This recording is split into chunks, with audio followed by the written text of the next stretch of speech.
Well, it's still morning. Good morning, Tana. Good morning, Jason. Are you happy and healthy and reasonably prosperous and hopeful for the future? Yes, and I am time rich as a result of waiting or working with you. So it's a wonderful way to be. Amazing. I feel that way too. That's Yeah. great. So we're going to go do into what we're talking about today with time and richness with time. It is the book chat of the day. This book that we read is called 168 Hours with a subtitle of You Have More Time Than You Think. That's what the book's about. And it is written by a wonderfully intelligent woman named Laura Vanderkam. And she does have a TED Talk if some of this resonates with you and you want to get a little bit more of that Laura juice. Laura Vanderkam. That's her name. Has a daily podcast that I highly recommend if you're looking for tips and tricks for saving time. Yeah. I was introduced to, I'd never met Laura personally, but she was introduced to me by someone who had been through our trainings and really got samurai with it all. And his words were, Jason, I think I met your sister. Because you gotta listen to this Laura Vanderkam woman. And it's like, oh yeah, good Lord.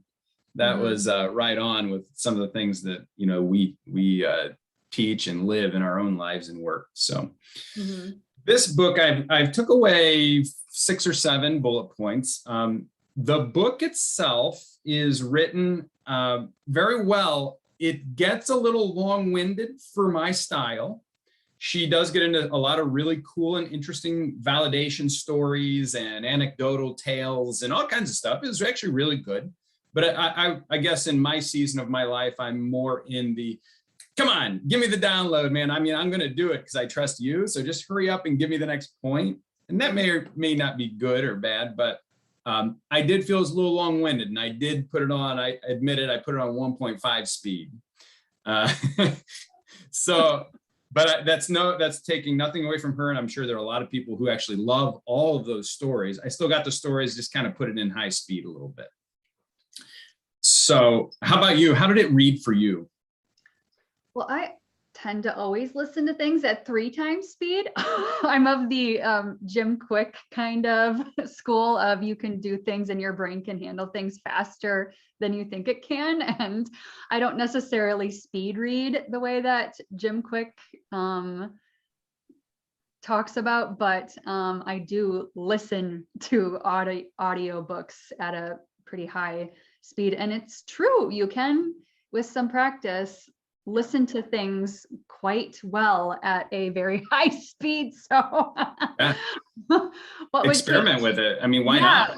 A 15-hour Audible book becomes a 5-hour Audible book for me. And that just means that I know artists tend to not like it when there are people who are consuming their art kind of do it faster, but it means that I get to take in more of their art as well, because it's taking up less of my time, and my brain, I feel like, does take in just as much as I would if I had listened to it slower. So that's neither here nor there, but it is a time-saving mechanism that I use for podcasts and for books, and it definitely makes it so I'm introduced to many more ideas and creative works of just writing, because I listen to it so quickly. It makes sense. I would recommend anyone experiment with it. My personal limit is 2. I start losing the essence after 2. My brain can't keep up, but you are way faster than I am, and I openly admit that from a cognitive standpoint. So everyone, there might be someone on the line who does 5 times. Just go and find yours and you get a bunch of hours back in your life. Why not? That's the kind of stuff we teach sometimes, right? Yes. Yeah. So let's get into the points here of 168 Hours by Laura Vanderkam. I would like to start with, like, the overall theme of this book is really that there is plenty of time to do anything that you would actually want. I don't care if you're building a rocket ship or just want to walk the dog, everything in between. She's claiming that humans are comically inefficient with their hours. And she has an exercise that she does where she'll take her clients and she has this big spreadsheet of 168 hours, which is how many hours are in a week that we all get. And some people fill those hours with Desperate Housewives of Atlanta. And some people go out and build rocket ships and electrical cars and satellites like Elon Musk. Those are just the same humans with the same number of hours and the same brain chemistry and amazingness that all humans have.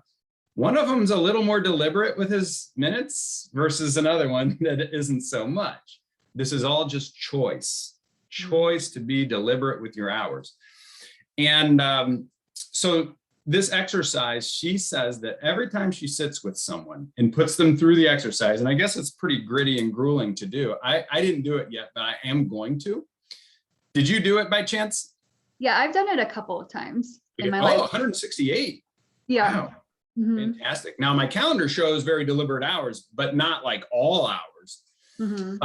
So that's cool. Let's definitely get your thoughts on that here in a minute. But she found that when she puts anyone through this exercise, she says that even the most aggressive and ambitious people, when they actually put the deliberate minutes in, they always find that they have about 30 to 50 hours left after they've plugged in all the things they want to do, the new language they want to learn, the hour of meditation they want to do, the yoga class, spending 2 hours with their daughter, spending 5 hours with their wife at lunch on Tuesday and Thursday. You know, they throw all the dream stuff in, and after the dream stuff, they still always find a couple of dozen hours that they don't even know what to do with. Like they have plopped everything they would ever want into that 168 hours. And so this exercise, to get to the point, shows everybody that the reason we are not getting our dreams is because we're not being deliberate with the minutes that are passing. It's just a fact. So I'll pause right there. That was a little bit of a heavy load, and it was kind of, for me, the essence of the book. And I do have other points too, but I want to pass the baton over to you. General comments on that. Yeah, Laura Vanderkam's like bread and butter is this idea of 168 hours in a week. She talks about how, I mean, a lot of people view their time blocks as just 24 hours in a day, but there's so many different 24-hour periods that she finds that looking at the week and 168 hours in a week is much more like you can kind of plan your life around a week, whereas days can be so radically different. And she just finds that a much more helpful marker of time. And her bread and butter is telling people, keep track of your time, do 168-hour time logs, show yourself every day what you're doing each hour every day. And at the end of that, if people, like you said, are always coming away with, wow, I have more time than I thought. And if that's not what they're saying, they are saying, well, this was an irregular week. I'm not usually taking a spa day on Tuesdays, or I'm not usually on vacation on this. And she's just like, there's no completely usual week. And it's like I never heard her claim that there was someone who came into it and said, see, this is exactly what I'm doing, and it is too much. I have no time. Like, she hasn't actually run into that person. If she and I feel like that would be something she would disclose. Oh yeah. that there are this large group of people that this life really is just overwhelming, and they have no choice, and it's completely a way to not, you just can't live this life if you're part of this group of people. She hasn't actually ever said that. She's never, right. And just on that point, sorry to interrupt, but No problem. she is hired by top end folks. Like, she's a senior executive trainer, you know, folks who really get it done. And so she's never run into a person who says, nope, told you so, 168, it's not enough hours. And by the way, on the other note, you said, I think she would admit it if she did find someone. I definitely do. Like, she was very, you know, she talked all the whole book about how this is all a work in progress for her too.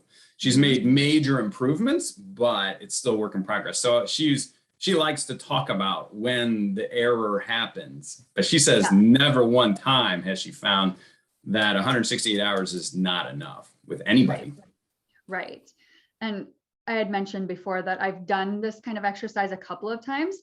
When I worked at the financial firm that I used to work at, there was a period of a week there where they asked me to do a time study because I was kind of phasing out in order to work with you. So they wanted to know exactly what I was doing so that they could like figure out where those those tasks would go once I was gone. And so I was doing more than 168. I was actually keeping track of like by 15-minute almost increments of what I was doing. And just the process in your mind of thinking about all of the time that you're going through and kind of mapping it out makes time feel very expansive. And it makes you, it's almost like if you know that someone, even if that someone is just yourself, is going to look at what you're doing, that you take each minute more seriously because you know that someone's, even if it's just you, is going to be judging what you are doing with your time. And it makes time, like I said, it just makes it feel more expansive. And I would definitely, if you're the type of person who feels like you don't have enough time, that you definitely kind of time map yourself for a week at least, just to see what you're doing. Because right now I also did it like a couple of weeks ago, but like I said, I am time rich right now. Like I am self-employed. Every day is a blank slate that I get to create whatever I want with. So the 168-hour exercise for me right now as a time rich person who knows that she is time rich and is very thankful for it. It was like, yeah, I know I have a lot of time to read. I know I have a lot of time for podcasts. I know I have a lot of time for any like documentary or TV show that I would want to watch. So right now this exercise feels kind of like, whatever. I'm teaching myself things I already know, but I know that in times when I was a little more frantic, that which when I did it in a more frantic time, it felt like, wow, there is a lot of time. And some of this, I feel like I'm almost having to make stuff up in order to fill in the bubbles so that my employer is like, well, what did she do from 2 to 4 that day? And I'm actively thinking, well, I have to fill this in on this spreadsheet. So what am I going to do now? And by Thursday or Friday, there were a lot of thoughts like, what am I going to do now? Because they're looking at this. What am I going to do at this time? Interesting. And it wasn't a slow week or anything like that. It was a normal, like busy week, but because I was so conscious of my time every day towards the end of the day, I was like, what else should I be doing? What else can I put on there? So it's just a very fascinating exercise to do. And it's not hard. Yeah, the world and the universe ebbs and flows on us. As you know, with some of my other companies, ooh, buddy, the illusion of time crunch is on. Mm-hmm. And the emotions get a hold of me sometimes. And I feel like, oh, this is really nasty and hard. Mm-hmm. You're about 6 breaths away. Yeah. 6 slow, calm breaths away to say, okay, body and cortisol and fear and amygdala, go lay down in the corner over there, go lay down. The king is here now, and we're not going to do this frantic show anymore. Right. It is actually a choice. Mm-hmm. And by the way, we're floating out here in deep space on this little floating marble that glows blue on a sheath of atmosphere that somehow keeps the temperature consistent. Like, this is all just bonus, guys. We should all be very dead. Like, life is a tremendous miracle. And as soon as you like take that breath and separate from your egoic fear that we all have, it becomes way easier. And it really is about 6 deep breaths away. There's actually research on 6 breaths. It has to do with the time for your system to be able to slow down and get out of the fear-based thing. But it can run 24/7 if you don't know the exercises of pattern break and the loops that we all run, the fear-based loops that we run. But we're getting a little bit spacey here, and I do that all the time. Sorry about that. But to get back to the book, I'm going to kind of fire drill a couple bullet points that I thought were awesome. And then you can comment any additional ones, and then we'll close off the chat call, because we really want people just to extract things that were really juicy from this that they can use and think about and meditate on. Mm-hmm. First point that stood out to me was the research done that said most people, all roles, who think that they are very busy work roughly 30 to 32 hours per week. And I thought that was a very interesting statistic because everyone's throwing out these numbers like 50, 60, 70 hours a week. 80. 80. There was one did 192 or something. I'm like, come on, like you're not that important. Or you know what? If that brings you joy and lights you up, do 300 hours a week. But the chances are there are some other parts of your human system that are missing if you're just grinding for 100 hours a week. 30 hours a week. And by the way, she says that's the real average statistically. And that is exaggerated because people are known to exaggerate on time studies. So we'll give everyone the benefit of the doubt. We all work about 30 hours a week. That is not talking at the water cooler and checking Facebook. That's actually just work. She says that 30 hours in all of her, and she's done a lot of work in this field, all of her work with all roles from executive to janitor. She says 30 hours is way more than enough if you're using them very correctly, which most people aren't. We're kind of loosey-goosey about it. So I like that she actually threw a number out. She said, hey, you should target 30 hours. And if you do it deliberately and very conscientiously enter flow state like we talk about, not pay cognitive switch tax like we talk about. If you guys are interested about those things, hit us up for a training. It will blow your mind, I promise. But those are the 30 hours you're looking for, because that 30 hours is similar to about 300 hours compared to a person who's kind of lackadaisical about things and takes on suggestions of the random universe as in distractions. Yeah. Okay. She says that when people say, I don't have time, she says that is 100% of the time a hall pass. And keep in mind, she's working with high-level folks. It's an alert to her, and she gets the person to finally admit that I don't have time actually means it's not a high enough priority for me. Mm-hmm. That's all it means. It's a perfect translation. And when you start to realize that, well, you become very powerful then because you become the selector, which you are, but we're under the illusion that we're not. Read Viktor Frankl's book, Man's Search for Meaning, if you need a little bit of heartfelt, dig into that subject. Next one is, I know you and I already talked about this because we high-fived as soon as we both heard it. Busy is no sign of worth. Okay, so if you're that person in the office, always showing the boss how fast you're walking back and forth and doing and always on the phone and making sure people are seeing you. Busy is no sign of worth. If you are busy and pulling your hair out all the time, please choose another path. And it is a choice. It's absolutely a choice. Doesn't mean you don't have to move fast. I think the Shaolin monks or something, they take their toothbrushes and they wash the monastery stairs as fast as they can. And it's hilarious to watch. I think there are YouTube videos about it, but they'll go in fast speed. They actually look like they are in fast forward on the video, but they're not. They're just like single point focusing and very mindfully. Yeah. So we're not talking about being slow. I mean, you can crush and be not frantic and busy. Mm-hmm. Just make sure you've selected what you're doing, know why you're doing it, and then go all in on that one thing. Right. And amazing things happen. And that's really kind of the essence of what we teach in our training courses, our productivity course. Okay, next point. Rigidity of work hours is the industrial age hangover. Yeah. That's so true. 8 to 5, you have to be under your neon lights because I don't know why. It's how my boss did it, I guess. Yeah. Instead of just like fluently working with human cycles. Dr. Andrew Huberman talks about the 90-minute wake cycle that humans have, where you sprint 90 minutes, you rest, recover 90 minutes. You sprint 90 minutes, you rest, recover. We pay attention to the sun cycle, 24 hours. We sleep, we wake, we sleep. We pay attention to the moon cycles, the menstrual cycles. That's real. We can't avoid those things, so we accept them. But the 90-minute cycles has been forgotten.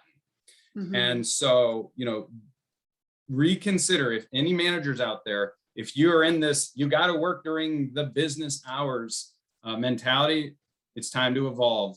And I'm not going to apologize. That's a fact. You got to let your people flow, make sure the customers are damn well taken care of and the team is really well taken care of.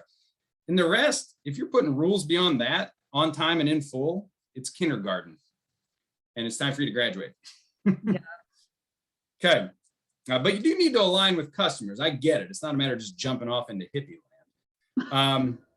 Okay. And then the last point I had that I thought was kind of interesting, and my wife and I have actually gotten really good at, is outsource more. If you feel a time crunch and you've done some of these other things already, and you still like, oh, hey, all the big boulders, like the meaningful ones, are still taking up too much time, then start really looking at outsourcing. Outsource grocery delivery. Right there. You get yourself an hour and a half back. Yeah, you pay 10, 20% more, but you get freedom and life back. Can't put a value on that. Outsource cooking. Bring a chef over once a week. There are all these programs now where chefs show up. You pay them like $80. They shopped for you. They clean your kitchen, and they have 8 meals there. So you get 2 meals for $80. It's not for the mega wealthy anymore. Like, technology is making this world really cool.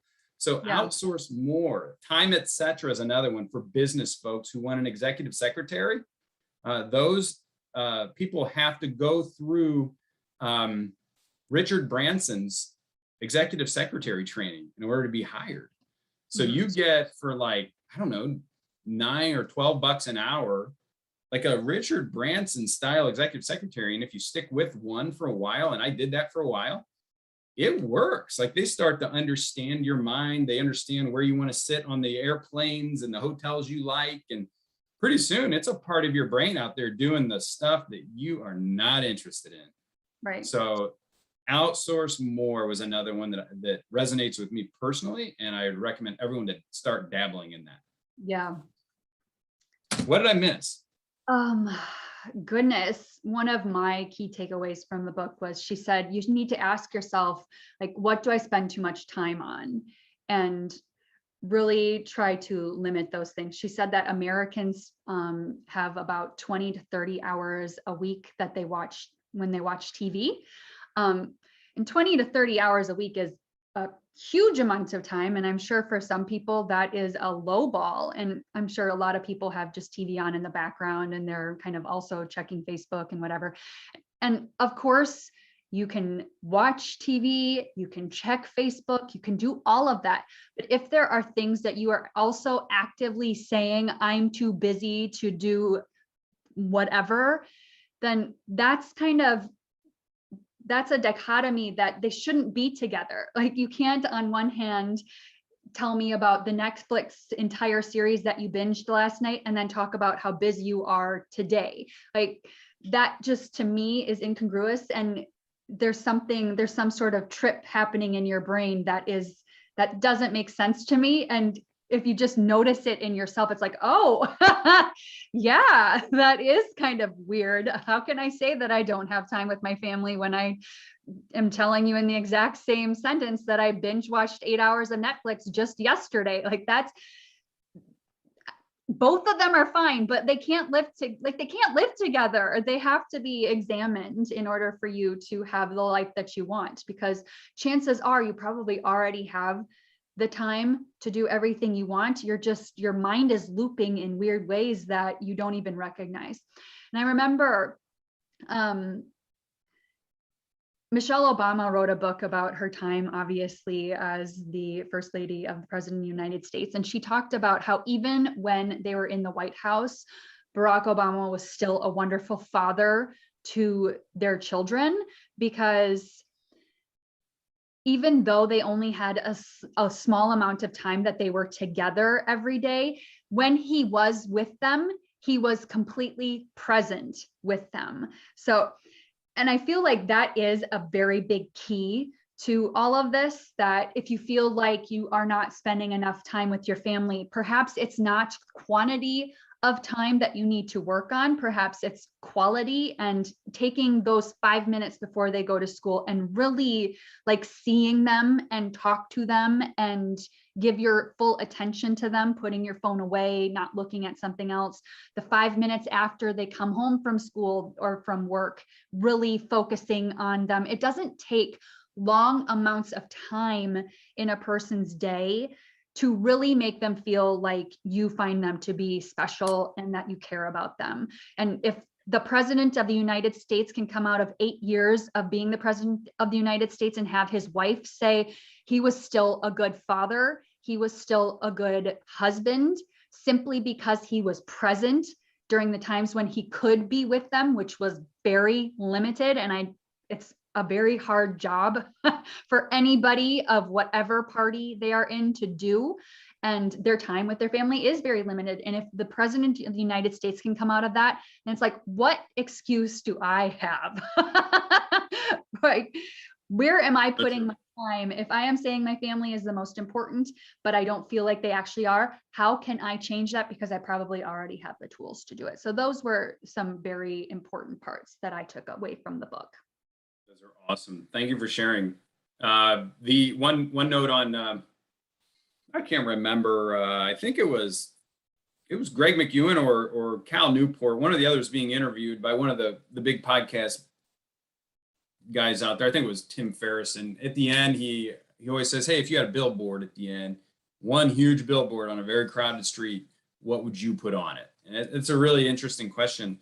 And whoever's being interviewed, I'm sorry, I can't remember who it is. He would say, I need the human species to do this. Do one thing at a time.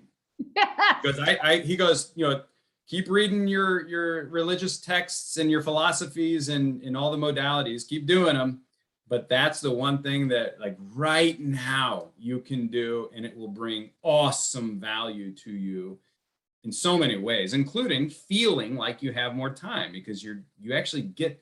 I'm reminded of Archimedes' donkey in Nassim Taleb's book Anti-Fragile. He talks about the donkey where you got the hungry donkey. I know you've heard this, Tana, sorry, but for anyone who is hearing this, it's a great story for us all, me included, to always remember. You got the hungry donkey and a thirsty donkey, very hungry, very thirsty. The farmer puts a jug of water to the right and a jug of food to the left, and the donkey's like, oh, goes to the right to get some food, and he's like, but I'm so thirsty. So he goes over to drink some water, but then he looks back in the food and the water and the food and the water, and then he ends up falling over and dying of hunger and thirst. All he had to do was 4 seconds of drinking some water and then 4 seconds of swallowing some food, and happy days. But we all do that with our 65 windows open on our computer and our staring at our emails while we're trying to do focused work, and having Desperate Housewives on in the background, or CNN or Fox, or while we're trying to do our doing of our life. One thing at a time. Yep. That is so important. Yes. So with that, I'm going to ask you too, how do you like my Yoda t-shirt? Nice. Okay. It's so simple. I mean, what more do we need to say? Just as Yoda would want it to be, I feel like. Love it. All right, everyone. So we will see you next book chat. Tana, thank you for all the awesome insights. Yes, thank you, Jason. And thank you, anybody who listens. Bye. Bye.